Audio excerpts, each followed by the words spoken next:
Hi hello నమస్తే. నేను journalist Sai. Kadiri TDP MLA ఒక వివాదాస్పదమైన వ్యాఖ్యలు చేశారు. అంటే ఎవరన్నా వెళ్ళి జగన్ని కలిస్తే ఏమొస్తుంది, మహా అయితే ఎయిడ్స్ వస్తుంది అనే స్థాయిలో చాలా దిగజారుడు నీచమైన వ్యాఖ్యలు చేశారు. అసలు అలాంటి వ్యాఖ్యలు ఎందుకు చేశారు, అసలు ఆయన ఉద్దేశం ఏంటి, ఎందుకు టీడీపీ వాళ్ళు ఇంత దిగజారుడు వ్యాఖ్యలు చేస్తున్నారు, ఇలాంటి అంశాలన్నీ కూడా మనతో మాట్లాడడానికి వైఎస్ఆర్సీపీ నాయకులారు కాకు ఉమా గారు ఉన్నారు. మేడం నమస్తే అండి. నమస్తే సార్. సో చూసే ఉంటారు కదిరి ఎమ్మెల్యే చేసిన వ్యాఖ్యలు. సో అసలు అలాంటి అంత చీప్ వ్యాఖ్యలు ఎందుకు చేయాల్సి వచ్చిందంటారు ఆయన? మీరు గమనించుకున్నట్లయితే సార్, ముందుగా అందరికీ నమస్కారం. అయితే మీరు గమనించుకున్నట్లయితే కూటమి ప్రభుత్వంలో 3 పార్టీలు, Janasena party, TDP party, BJP party. మరి బీజేపీ వాళ్ళు ఇంతవరకు అయితే వాళ్ళు కొద్దిగా కంట్రోల్డ్గానే ఉన్నారు. మరి 2 పార్టీలు అయినటువంటి జనసేన పార్టీ మనం చూసినట్లయితే అడ్డగాడిద సుభాష్ని వీర మహిళ, అలాగే ఓషిడికే పట్టాభి టీడీపీ, అలాగే మొన్న యాక్టర్ పెమ్మసాని గారు, అంటే ఆయన మరి యాక్టర్ లాగే ప్రవర్తించారు, డాక్టరు కానీ యాక్టర్ గా మాట్లాడారు కాబట్టి యాక్టర్ పెమ్మసాని గారు, ఆయన టీడీపీ. మరి ఈ రోజు టీడీపీ నాయకుడు కదిరి ఎమ్మెల్యే కందికుంట వెంకట ప్రసాద్, ఈయన మాటలు అంటే వీళ్ళందరూ ఎలా ఉందంటే చూస్తుంటే ఒకరికొకరు పోటీ పడి, అరే నన్ను గుర్తించండి రా, నన్ను గుర్తించండి అని చెప్పేసి పార్టీలు ఏదో హైప్కి వెళ్ళాలనో, లేదంటే వాళ్ళకి ఏమన్నా ఉన్నత పదవులు ఇంకా ఇంకా రావాలనో, లేదంటే వాళ్ళ నాయకుడు, గౌరవ నాయకుడు చంద్రబాబు నాయుడు గారు గుర్తించాలనో వీళ్ళు పోటీలు పడుతున్నట్టుగా మాట్లాడుతూ ఉన్నారు. వీళ్ళు చేసే వ్యాఖ్యలు చూస్తూ ఉంటే నిజంగా ప్రజలు చాలా సిగ్గుపడతా ఉన్నారు. ఈ రోజు ఎమ్మెల్యే స్థాయిలో ఉండి, ఒక ఎడ్యుకేటెడ్ పర్సన్ అయి ఉండి అసలు ఆ విధంగా మాట్లాడడం అంటే, చంద్రబాబు నాయుడు గారు అదే లాజిక్ తో మాట్లాడితే గనక ఆయన మాట్లాడిన మాటలు అందరూ విన్నారు కదా. ఏ విధంగా జగన్మోహన్ రెడ్డి గారి యొక్క వైఎస్ఆర్సీపీ పార్టీ శ్రేణులు జగన్మోహన్ రెడ్డి గారిని కలిస్తే ఎయిడ్స్ వస్తుందని చెప్పేసి అంత అవహేళనగా, అంత చండాలంగా, అంత నిసిగ్గుగా మాట్లాడాడంటే, అదే లాజిక్ తిరిగి మేమంటే, మరి మీ టీడీపీ వాళ్ళందరూ వెళ్ళి చంద్రబాబు నాయుడు గారిని కలిస్తే ఏమొస్తుంది? కుష్టి వ్యాధి వస్తుందా, చర్మరోగాలు వస్తాయా అని మేము కూడా అడగచ్చు. కానీ మేము అడగం. ఎందుకంటే మాకు సంస్కారం అనేది ఉంది కాబట్టి మేము ఇలాంటి వ్యాఖ్యలు చేయం. ఈరోజు ప్రజలు మీకు అధికారం ఇచ్చింది, మీకు ఇచ్చినటువంటి బాధ్యతలను నెరవేర్చుకోండి అని చెప్పడానికి, ప్రజలకి మంచి సుపరిపాలన అందించాలని చెప్పేసి మీకు అధికారంలో కట్టబెడితే, ఈరోజు ఇష్టానుసారంగా ఇదే అధికారంగా భావించి, ఇదే బాధ్యతగా భావించినటువంటి మీరు ఈరోజు ఒకరికొకరు పోటీ పడే స్థాయిలోకి వస్తా అంటే, రాష్ట్ర వ్యాప్తంగా మరి ఇలాంటి వ్యాఖ్యలు చేస్తే రాష్ట్ర వ్యాప్తంగా ఒక గుర్తింపు వస్తుంది, ప్రజలందరూ కూడా ఆయన గుర్తిస్తారు. ఇప్పుడు దాకా ఎక్కడో ఉన్నట్టు వ్యక్తి ఇప్పుడు కదరి ప్రాంతానికే తెలిసేమో బహుశా. మరి నాకు తెలిసి నేను ఎప్పుడు కూడా ఆయన గురించి వినడంగానే లేదు. కాకపోతే గతంలో ఆయన గురించి కొన్ని ప్రస్తావనలు కూడా వచ్చేలేండి. అది ఇంకో రాష్ట్ర స్థాయిలో గుర్తింపు రావాలి అంటే ఒక అడుగు ముందుకేసి ఇలాంటి వ్యాఖ్యలు చేయాలని చెప్పేసి వీళ్ళందరేమో మరి కూటమి నాయకులందరూ కూడా కంకణం కట్టుకుని ఉన్నట్టున్నారు, ఒకళ్ళ తర్వాత ఒకళ్ళు నాది నాది నాది అని. మొన్నటిదాకా చూస్తే జనసేన ఆవిడ అడ్డగాడిద సుభాషిణి గారు ఆవిడ ఫేమస్ అయ్యారు.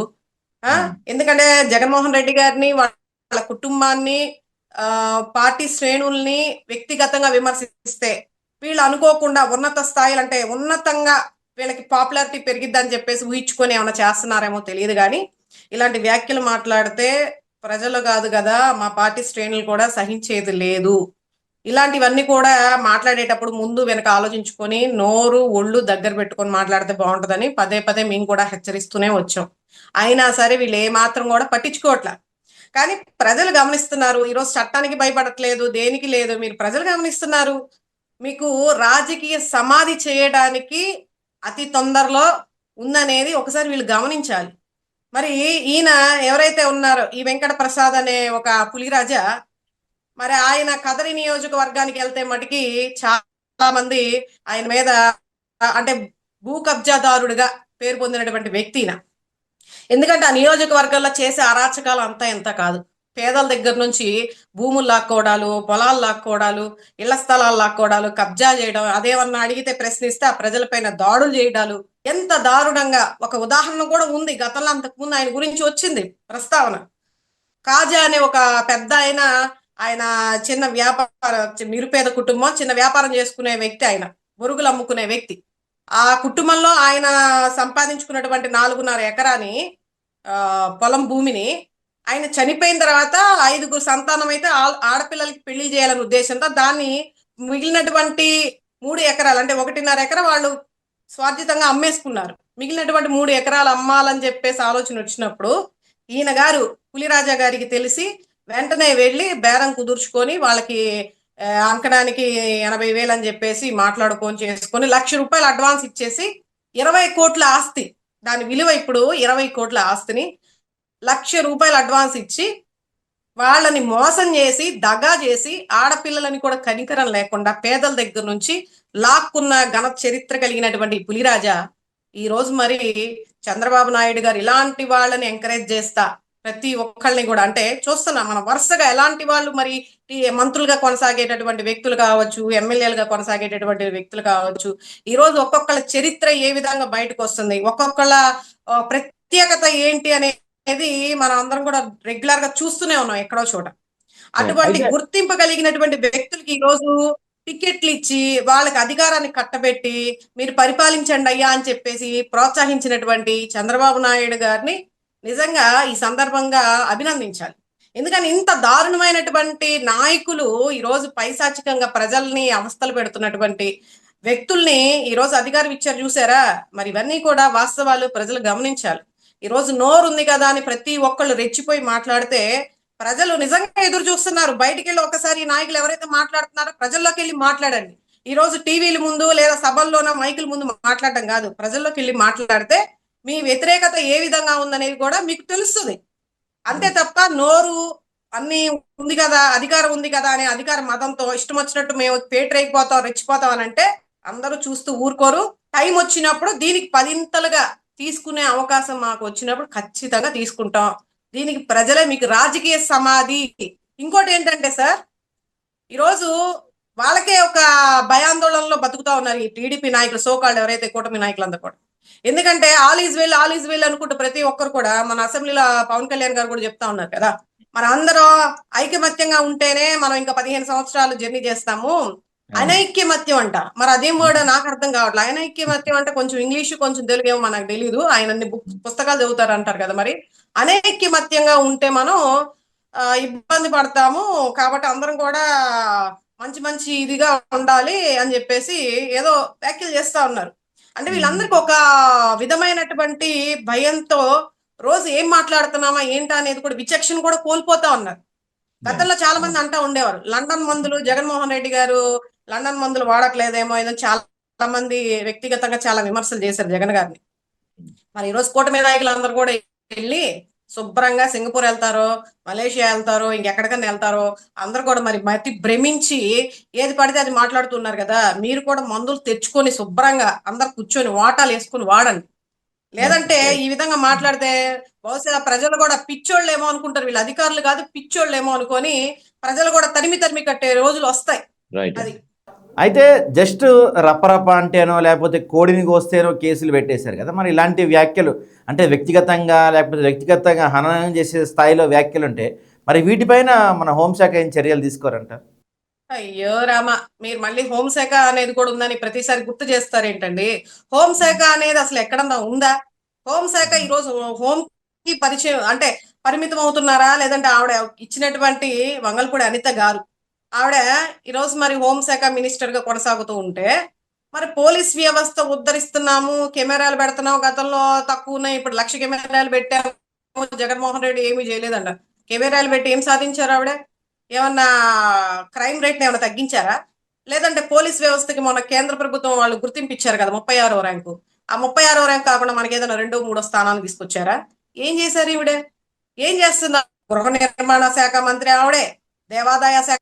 కాబట్టి ప్రజలు మన హోంశాఖ ఏమిటంటే సమర్థించుకుంటా వాళ్ళ గౌరవ నాయకుడిని ప్రతిసారి పొగుడుతా మేము ఇంత చేస్తున్నాం అంత చేస్తున్నాం అని చెప్పుకుంటా గత ప్రభుత్వాన్ని అవహేళన చేస్తా వాళ్ళకి ఇచ్చిన డ్యూటీ అంతా ఏంటంటే ఈ సోకాల్ నాయకులందరికీ కూడా ఈ మినిస్టర్స్కి ఎమ్మెల్యేలకి ఎంతసేపటికి జగన్మోహన్ రెడ్డి గారి గురించి వ్యక్తిగతంగా మాట్లాడండి, వ్యక్తిగత దూషణలు చేయండి, క్యాస్ట్ ఫీలింగ్స్ తీసుకురండి, మత కొల్లాలు సృష్టించండి, లేదంటే ఎగతాళి చేయండి, వ్యంగ్యంగా మాట్లాడండి, రెచ్చగొట్టి మాట్లాడండి. మీరు రెచ్చగొడితే వాళ్ళు రెచ్చిపోయి ఏదన్నా మాట్లాడితే వాళ్ళని మనం అరెస్ట్ చేద్దాం, వాళ్ళ పైన రిమాండ్లు పెడదాం, కేసులు పెడదాం, వాళ్ళని హింసిద్దాం, ప్రజల్లో ఒక నెగిటివిటీ తీసుకొద్దాం, మీరు రెచ్చగొట్టండి అని చంద్రబాబు నాయుడు గారే దగ్గర నుండి డైరెక్షన్స్ ఇస్తున్నారేమో.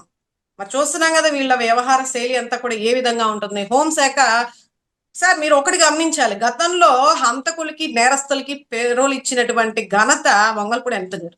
ఒక నేరస్తుడు బయటికి వస్తే ప్రమాదం అని చెప్పి హెచ్చరించిన ఆమె స్వార్జితం కోసం, ఆమె లాభార్జన కోసం డబ్బులకి కకృతిపడి మరి అటువంటి నేరస్తులకి కొమ్ము కాసే పార్టీ టీడీపీ పార్టీ అని అందరికీ తెలుసు. మరి ఇంకోసారి ప్రూవ్ చేశారు ఏంటంటే హోంశాఖ గారు అనిత గారు పేరోలు ఇచ్చి చక్కగా అలాంటి వాళ్ళకి మద్దతు పలుకుతా, పైనేమో పై పై మాటలు మాట్లాడతా.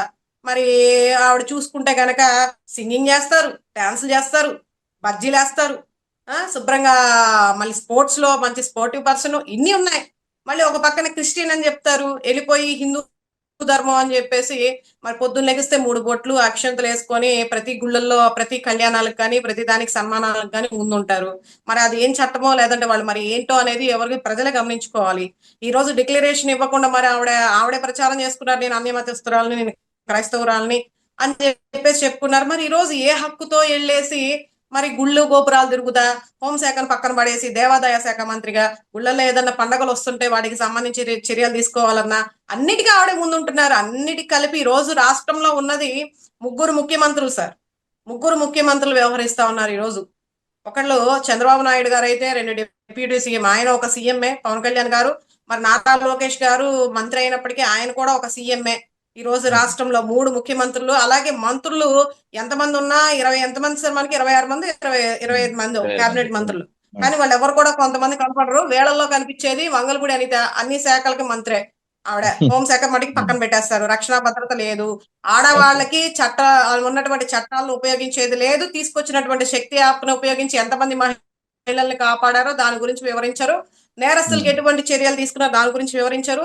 మరి డ్రగ్స్ ని పాతాళానికి తొక్కుతారు, 100 రోజుల్లో సమాప్తం చేస్తాము, డ్రగ్స్ ని ఈగల్ టీం పెట్టాము మేము, చాలా ఇది చాలా అని గొప్పలు చెప్తా ఉంటారు. మరి పొద్దున్న లెగిస్తే ఎంతమంది డ్రగ్స్ కేసులు ఇరుక్కుంటా ఉన్నారు. చివరికి వాళ్ళ పార్టీలో ఉన్నటువంటి ఎంపీ నాయకుడిగా ఉన్నటువంటి వ్యక్తి డ్రగ్స్ దాంట్లో రెడ్ హ్యాండెడ్ గా ఎలా దొరికారు అనేది మనం చూసాం. కాకపోతే ఈ రోజు ప్రజలు ఏంటంటే, ఈ రోజు వాళ్ళు చెప్పేవన్నీ కూడా అవాస్తవాలు, అబద్ధాలు. మేము అది చేస్తున్నాం, ఇది చేస్తున్నాం, మేము అది చేసాం, ఇది చేసామని అసెంబ్లీలో మైకుల ముందు మాట్లాడుతున్నారు. కానీ ఎక్కడ కూడా వాస్తవాల్లోకి వస్తే ఎక్కడ కూడా అమలు జరగట్లేదు అనేది ప్రజలు గుర్తించుకోవాలి. ఈ రోజు అతి అంటే 4-5 మంత్రులు మాత్రమే ఈ రోజు కనిపిస్తా ఉన్నారు అన్ని శాఖలను చేసుకుంటా. ఆవిడకి ఏం సంబంధం అండి అన్నిట్లోనూ? మనం చూసాం, మన మెత్తల స్టీల్ ప్లాంట్ లో కూడా ఆవిడే మాట్లాడుతా ఉన్నారు. ఆవిడకి ఏం సంబంధం అసలు? ఆవిడ హోంశాఖ చేస్తున్నారా, లేదంటే అన్ని శాఖలకి యాంకరింగ్ చేస్తున్నారా, లేకపోతే ఏం చేస్తున్నారు ఆవిడ? కాబట్టి ఈ రోజు రాష్ట్రంలో ఒక చట్టపరంగా, ఒక రాజ్యాంగబద్ధంగా ఈ రోజు పరిపాలన జరుగుతుంది అనడంలో ఏమాత్రం కూడా అసలు వాస్తవాలు లేవు.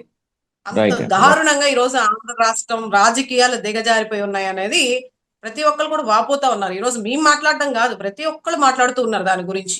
రైట్ అండి. అయితే నిన్న ఒక 2-3 రోజుల నుంచి ఒక డ్రామా నడిపించుకుంటూ మొత్తానికి అసెంబ్లీలో అమరావతికి సంబంధించిన తీర్మానం చేసేస్తారు. ఈరోజు బహుశా రేపు పార్లమెంట్లో ప్రవేశపెట్టబోతున్నారు, ఆ గెజిట్లో అమరావతిని యాడ్ చేయబోతున్నారని చెప్పి ఒక పెద్ద ఎత్తున ప్రచారం జరుగుతుంది. అసలు దీనివల్ల ఉపయోగం ఏంటంటారు? రోజు అమరావతి అనే విషయానికి వస్తే సార్, మా పార్టీ శ్రేణులు కానీ జగన్మోహన్ రెడ్డి గారు కానీ అమరావతికి వ్యతిరేకి కాదు. ఎందుకంటే ఆ రోజు ఆయన ఆలోచించిన విధానం ఒకే చోట అభివృద్ధి నిలకడగా, అంటే ఒకే చోట మొత్తం కూడా మన హైదరాబాద్ చూసుకున్నాం. హైదరాబాద్ అనేసరికి క్రౌడ్ అంతా కూడా అక్కడే ఉండి మొత్తం కూడా అన్ని ఒకే చోట ఉండడం వల్ల ప్రజలు ఇబ్బంది పడతారు, అభివృద్ధి అనేది ఒక చోటే ఉండిపోతుంది నిలకడగా అనేది ఉద్దేశంతో 3 రాజధానులాగా మనం చేసుకుందాం. ఆల్రెడీ డెవలప్ అయినటువంటి వైజాగ్ ని, అలాగే అమరావతిని రాజధాని వద్దనేది ఎక్కడ ప్రస్తావించలా ఆయన. వీళ్ళంతా రాంగ్ డైరెక్షన్ లో ప్రజల్లోకి తీసుకెళ్లి ఒక తప్పుడు ప్రచారం చేశారు. కానీ అమరావతి రాజధాని వద్దు అని చెప్పలే, 3 రాజధానులుగా తీసుకుందాం. ఆల్రెడీ డెవలప్డ్ వైజాగ్ ని మనం ఎగ్జిక్యూటివ్ క్యాపిటల్ గా మనం తీసుకుందాం, అలాగే లెజిస్లేటివ్ క్యాపిటల్ గా అమరావతిని తీసుకుందాం, జుడిషియల్ క్యాపిటల్ గా కర్నూలు తీసుకుందాం. ఆలోచనని దాన్ని రకరకాలుగా ప్రజల్లోకి తీసుకెళ్లారు. అమరావతి వ్యతిరేకి జగన్మోహన్ రెడ్డి గారు, అమరావతి వ్యతిరేకులు వైఎస్ఆర్ కాంగ్రెస్ పార్టీ శ్రేణులు నాయకులు అని చెప్పేసి చాలా వ్యతిరేకంగా తీసుకెళ్లడం జరిగింది. సరే, అదంతా పక్కన పెడితే మరి ఈ రోజు 2014లో మన రాష్ట్ర విభజన జరిగినప్పటి నుంచి కూడా ఒక విభజన చట్టం ప్రకారం కేంద్రంలో అంటే ఒక విభజన చట్టాన్ని తీసుకురావడం జరిగింది. ఆ విభజన చట్టంలో ఏమనుంది, 10 సంవత్సరాల దాకా ఉమ్మడి రాజధానిగా మన హైదరాబాద్ ను కొనసాగించుకోవాలని చెప్పేసి ఒక విభజన చట్ట ప్రకారం తీసుకురావడం జరిగింది. దాన్ని ఏం ఓకే. చేస్తున్నారు ఈ రోజు 2014 నుంచి మరి సిఫార్సులు చేసేసి తీర్మానాలు చేయొచ్చు కదా, మరి ఎందుకు చేయలేదు? ఈ రోజు కొత్తగా తీర్మానాలు చేస్తా ఉన్నారు. సరే, తీర్మానం చేశారు, మరి పార్లమెంటు అంటే అసెంబ్లీలో ఇప్పుడు మనం తీర్మానం చేసేసినంత మాత్రాన ఓకే అవుతుందా? ఆ లెక్కకు వస్తే గతంలో వైజాగ్ స్టీల్ ప్లాంట్ అని తీర్మానం కూడా మనం కేంద్రంలో పెట్టాం. అవును. కానీ ఏమైంది? కేంద్రం దానికి మనకి ఆమోదం తెలిపిందా? ప్రత్యేక ఉమ్, హోదా గురించి కూడా మనం తీర్మానం పెట్టాం, ఆమోదం అవును. తెలిపిందా? మనం తీర్మానం చేయడం వరకే అసెంబ్లీ నుంచి, అంటే మన ఆలోచన విధానాన్ని తెలపడం వరకే, కానీ డెసిషన్ ఉమ్, తీసుకునేది పార్లమెంట్ ఫైనల్ గా. ఉమ్, మరి ఉమ్, ఈ విషయానికి వస్తే సెక్షన్ మన ఆర్టికల్ 3 కాన్స్టిట్యూషన్ ఆఫ్ ఇండియా ప్రకారం, మన సెక్షన్ 5 లో తీసుకున్నటువంటి విభజన చట్టం ప్రకారం ఏంటంటే 10 సంవత్సరాల పాటు ఉమ్మడి రాజధానిగా హైదరాబాద్ కొనసాగుతా ఉంది. ఈ రోజు మరి మీరు తీర్మానం చేసేసి ఆ తీర్మానాన్ని కనీసం శాసన మండలిలో కూడా ప్రవేశపెట్టకుండా మీకు మీరే తీర్మానం చేసాము, దానికి పార్లమెంట్ కూడా ఆమోదం తెలుపుతుంది. హోంశాఖ, కేంద్ర హోంశాఖ వాళ్ళే స్పెషల్ గా తీర్మానాన్ని పార్లమెంట్ లో ప్రవేశపెడుతున్నారు. దీనికి మన వెంకయ్య నాయుడు గారు కూడా హెల్ప్ చేస్తున్నారని చెప్పేసి కొన్ని కొన్ని పేపర్స్ లో కూడా చదవడం జరిగింది. అవును. కానీ అక్కడ ఉన్నటువంటి సవరణని చేసి ఆ సెక్షన్ 5 ఏదైతే ఉందో దాన్ని సవరణ చేసి పునర్విభజన చేసి విభజన చట్టాన్ని మళ్ళీ మార్చి తీసుకొస్తే గాని, అంటే ఆ నిర్ణయం తీసుకునేది ఫైనల్ గా పార్లమెంట్, అవును. మారిస్తే గాని మీకు అమరావతి శాశ్వత రాజధానిగా ఆమోదం వస్తుంది. ఉమ్, కానీ దీనికి ఒక చిన్న ప్రాబ్లం ఉంది. గతంలో జగన్మోహన్ రెడ్డి గారు 3 రాజధానులు అని చెప్పేసి ప్రస్తావన తీసుకొచ్చినప్పుడు అందరు కేసులు వేసి దాన్ని మాకు వద్దు అని చెప్పి వ్యతిరేకత అనేది తీసుకురావడం జరిగింది. చాలా మంది కోర్టులో కేసులు కూడా వేయడం జరిగింది. దానికి సంబంధించి సుప్రీం కోర్టు వారు మరి కేంద్ర ప్రభుత్వాన్ని అడగడం జరిగింది, ఏంటి మరి పరిస్థితి అని చెప్పేసి. దానికి కేంద్ర ప్రభుత్వం వారు ఇది కేవలం రాష్ట్రానికి సంబంధించింది తప్ప ఇది కేంద్రానికి ఏమాత్రం కూడా సంబంధం లేదు, ఇది రాష్ట్రానికి సంబంధించింది కాబట్టి నిర్ణయం వాళ్ళు అడిగితే మేము చేస్తాం, అంతే తప్ప దీన్ని మేమే చేయాలనేది ఏం లేదు, చట్టం లేదని చెప్పేసి కేంద్రం వాళ్ళు చాలా సజావుగా సమాధానం చెప్పడం జరిగింది. సుప్రీంకోర్టు అడిగితే దానికి ఒక అఫిడవిట్ కూడా ఇవ్వడం జరిగింది అనమాట. ఏమని? మాకు అమరావతి రాజధానిగా అనేది వాళ్ళు అడిగారు కాబట్టి లేదు, కుదరదు అన్నట్టుగా ఏదో దానికి సంబంధించి మాట్లాడడం జరిగింది. మరి ఇదే క్వశ్చన్ ఈ రోజు ప్రజల్లో వస్తుంది. ఈ రోజు తీర్మానం అసెంబ్లీలో చేశారు, అది రాష్ట్రానికి సంబంధించిందే, కేంద్రానికి సంబంధించింది కాదు కదా. రాష్ట్రానికి సంబంధించి వాళ్ళు అడిగారు కాబట్టి మేము చేస్తాం, చట్టం తీసుకొస్తాం, పునర్విభజన చేసి దాన్ని మళ్ళీ సవరణ చేసి చట్టాన్ని తీసుకొస్తాం. కానీ రేపు ఒకవేళ జగన్మోహన్ రెడ్డి గారు అధికారంలోకి వస్తే ఆ చట్టం మళ్ళీ నిలబడుతుందా అంటే దానికి గ్యారంటీ లేదు. ఎందుకంటే గతంలో సుప్రీంకోర్టు వాళ్ళు, అంటే కేంద్రం వాళ్ళు అఫిడవిట్ ఇచ్చారు కదా సుప్రీంకోర్టుకి, మరి ఇదే కొనసాగుతుంది. రేపు వచ్చి మళ్ళీ మేము కూడా ఒక తీర్మానం చేసి అసెంబ్లీలో కూర్చొని వైఎస్ఆర్ కాంగ్రెస్ పార్టీ, జగన్మోహన్ రెడ్డి గారు, అంటే అమరావతి అవ్వకూడదని లేదు, ఒకవేళ చెయ్యాలి అనుకుంటే వీళ్ళు శాశ్వత రాజధాని మేమేదో చేస్తామని చెప్తున్నారు. కానీ గతంలో జరిగిన విషయాన్ని ప్రస్తావన తీసుకొస్తే మళ్ళీ అదే రిపీట్ అయ్యే అవకాశం ఉండొచ్చు.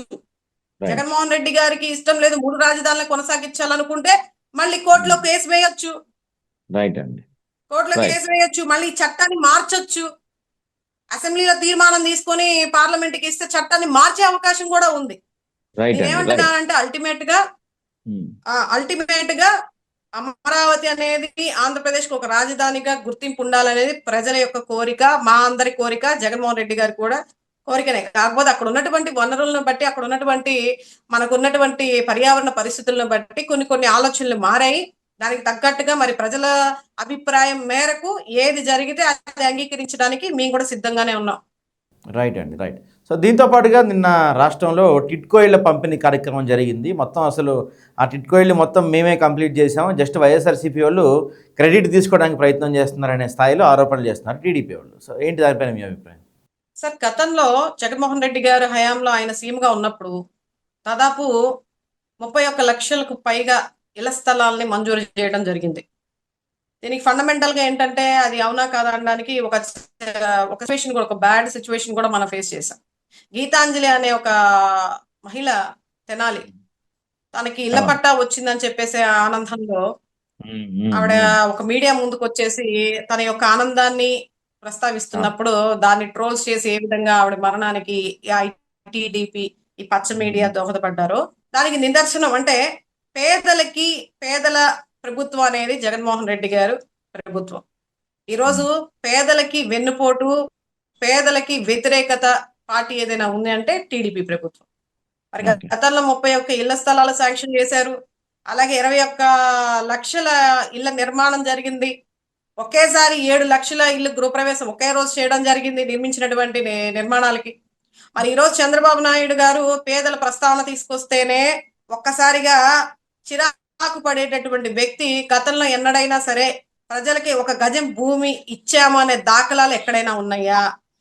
ఉంటే మరి టీడీపీ నాయకులు కావచ్చు, ఐటీడీపీ కావచ్చు, మీరందరూ కూడా ఎవరైతే అనలిస్టులు అని చెప్పుకునే గొప్ప గొప్ప జర్నలిస్టులు కావచ్చు, మీరందరూ కూడా సాక్ష్యాధారాలతో కూర్చుని దాని మీద డిబేట్ పెట్టండి. అంతే తప్ప ఈరోజు జగన్మోహన్ రెడ్డి గారు తీసుకొచ్చినటువంటి అభివృద్ధిని, జగన్మోహన్ రెడ్డి గారు తీసుకొచ్చేటటువంటి ప్రజలకి చేసినటువంటి పనుల్ని ఈరోజు క్రెడిట్ చోరీ చేసుకుంటా ప్రతి దాన్ని అభివృద్ధిని క్రెడిట్ చోరీ చేస్తున్నారు, పేదలకు ఇచ్చేటటువంటి సంక్షేమ పథకాలని క్రెడిట్ చోరీ చేస్తున్నారు. చివరికి ఇళ్ల పట్టాలు ఏదో ఇల్లుని శాంక్షన్ చేసేసి నిర్మాణాలు చేసామని ఈరోజు గొప్పలుగా పెద్ద పెద్ద పత్రికల్లో పెద్ద పెద్ద హెడ్లైన్స్ పెట్టుకుంటా అడ్వర్టైజ్మెంట్లు ఇచ్చుకుంటా ఈరోజు చేస్తా ఉన్నారు. మరి నిజాలేంటి, వాస్తవాలేంటి ప్రజలకు తెలియదా? లబ్ధిదారులకు తెలియదా? గతంలో ఏ విధంగా జగన్మోహన్ రెడ్డి గారి హయాంలో ఏ విధంగా నిర్మాణాలు జరిగాయి, ఎన్ని ఇల్లులు అంటే పట్టాదారులు కావచ్చు, ఎంతమంది లబ్ధిదారులు ఉన్నారు వాళ్ళందరికీ తెలియదా? ఈ రోజు ఏదో మీరు మసిపూసి మారేడుగాయ చేయాలని చెప్పేసి మీరు అడ్వర్టైజ్మెంట్లు ఇచ్చుకున్నంత మాత్రాన సభలు పెట్టేసి ఏదో ఇళ్ల స్థలాలని ఇళ్ళని పంపకాలు చేస్తున్నట్టు, రిబ్బన్ కటింగ్లు చేస్తున్నట్టు మీరు బిల్డప్లు ఇచ్చుకుంటే ప్రజలకు తెలియదా అంటున్నా.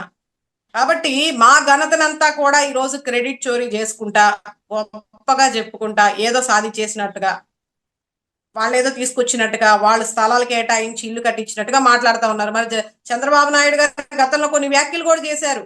ఎవరైతే జగన్మోహన్ రెడ్డి గారు ఇళ్ల నిర్మాణం చేపడతా ఉంటే నిర్మాణాలని, ఇంటిని, పేదల ఇళ్లని అవహేళన చేస్తా సమాధుల కింద కూడా ఆయన పరిగణించి మాట్లాడడం జరిగింది. ఒకసారి ఆ వీడియోలన్నీ కూడా ప్రజలు గమనించాలి. ఎందుకంటే ఈ 2 సెంట్లు ఎవరికి సరిపోతే సమాధుల్లాగా ఉండే అగ్గిపెట్టులు లాంటి ఇల్లులు ఇది కూడా గొప్పనైనా అన్న వేలో మాట్లాడుతూ ఉన్నారు. మరి ఈ రోజు చంద్రబాబు నాయుడు గారు విలేజెస్ లో ఏమో 3 సెంట్లు భూమి ఇస్తాము, సిటీస్ లోనేమో 2 సెంట్లు భూమి ఇస్తామని చెప్పేసి పత్రికల పరంగా అంటే రాతపూర్వకంగా చెప్తున్నారు, మాటపూర్వకంగా చెప్తున్నారు తప్ప ఎక్కడ కూడా ఆచరణ లేదు. ఒకవేళ నిజంగా విలేజెస్ లో 3 సెంట్లు అంటే పల్లెలో 3 సెంట్లు భూమి పేదలకు ఇస్తున్నారంటే నిజంగా అది ఆ సాక్ష్యాధారాలతో నిరూపించండి. ఎంతమందికి ఇచ్చాం, వీళ్ళకి ఇచ్చాం, వీళ్ళ పేర్లు, వాళ్ళ చిరునామా ఏంటి, ఎక్కడెక్కడ ఇచ్చారు, ఏ ప్రాంతాల్లో ఇచ్చారు, అవన్నీ కూడా సాక్ష్యాధారాలతో ముందు పెట్టండి. మరి సిటీస్ లో 2 సెంట్లు భూములు ఇస్తామని చెప్పేసి మాట్లాడారు కదా, అవి కూడా నిరూపించండి. అవేమీ లేకుండా జగన్మోహన్ రెడ్డి గారు నిర్మించినటువంటి నిర్మాణాలను ఈ రోజు తాళాలు తీసుకొని వచ్చి, కీచైన్లు తీసుకొచ్చి సభలు పెట్టేసేసి రిబ్బన్ కటింగ్లు చేసి మేమే చేసాం, ఎవరికో పుట్టినటువంటి బిడ్డని ఈ రోజు మా బిడ్డ అని చెప్పుకునేటటువంటి నీచ స్థాయిలో, దిగజారినటువంటి స్థాయిలో ఈ రోజు ఈ కూటమి నాయకులు ఎంత నీచానికి దిగజారుతున్నారంటే చూసిన ప్రతి ఒక్కరు కూడా, ఆ లబ్ధిదారులు కావచ్చు, చూసిన ప్రతి ఒక్కరు కూడా ఏం మనుషులు రా బాబు తూ అనే విధానంలోకి, అంటే ఇంత దారుణంగా చెప్పుకుంటున్నారా, ఏదన్నా మనం చేస్తే చెప్పుకోవాలి తప్ప అవతరోళ్ళు చేసేదాన్ని మనం చెప్పుకోవడం ఏంట్రా బాబు అని చెప్పి నవ్వుకుంటున్నారు. అది మరి నాయకులు గమనించకుండా ఈ రోజు ప్రతి దానికి కూడా క్రెడిట్ చోరీ చేసుకుంటా ఉన్నారు. అంతకు మించి ఈ కూటమి ప్రభుత్వం వెలగబెట్టింది ఏదీ లేదు 22 నెలలుగా. ఓకే. ఓకే. థ్యాంక్ యూ అండి.